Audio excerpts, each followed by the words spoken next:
This video is intended for students who have a chance to investigate a science or engineering concept in depth, as well as their teachers, parents, and other mentors and sponsors helping them prepare.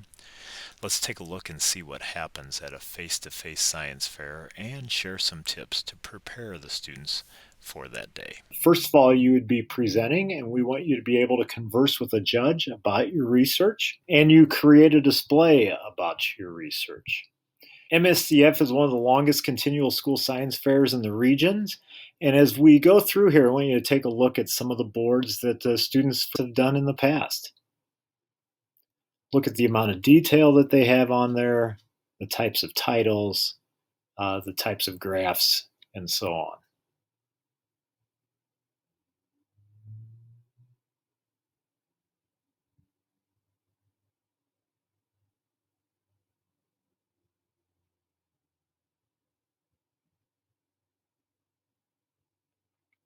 So for students, sometimes the hardest question is, where do I even start? The most important thing is not what will I win or what will do other people want me to do.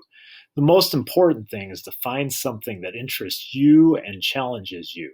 So here's some examples. It could be something that you've noticed and wondered about during class and go into more detail with the ideas that you have.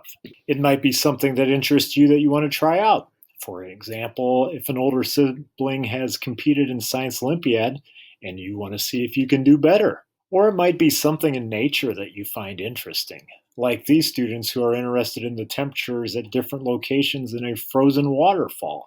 Find out what others have found related to your topic.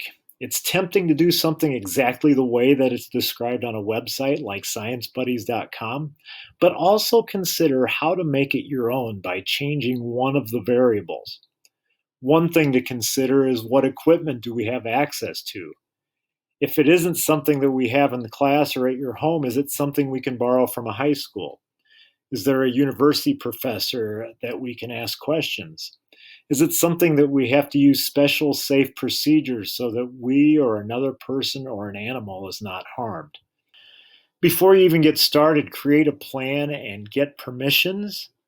There are some forms that you need to fill out to make sure that you have the permissions, and you should also have a tentative plan on how to go about this. It might just be a one-pager like this. Describe the background, your research question, your purpose, your materials, procedures, and your safety issues are big things. Once you have your research plan in place and any safety forms completed, it's time to try it out, analyze the data, write a report, and make a display board. When we get to the fair, you're telling your story of your investigation. It's not a special effects show, and it's not a demonstration. Your experiment will not prove anything, but tell about the evidence that supports your claim, even if things turn out differently than you thought they would. Once again, notice that your display and your report are the only things that you have at the fair. This student posted pictures and diagrams of the heart that she investigated.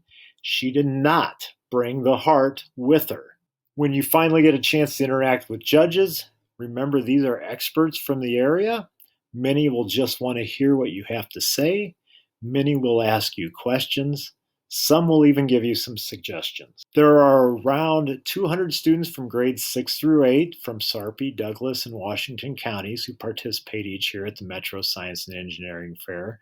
And there are about 100 students from grades 9 through 12 that compete in their own separate division. And while trophies and plaques and prizes are nice, the main thing is that every student has a chance to investigate a question or a design problem that you are interested in and continue to be curious about in the world around us.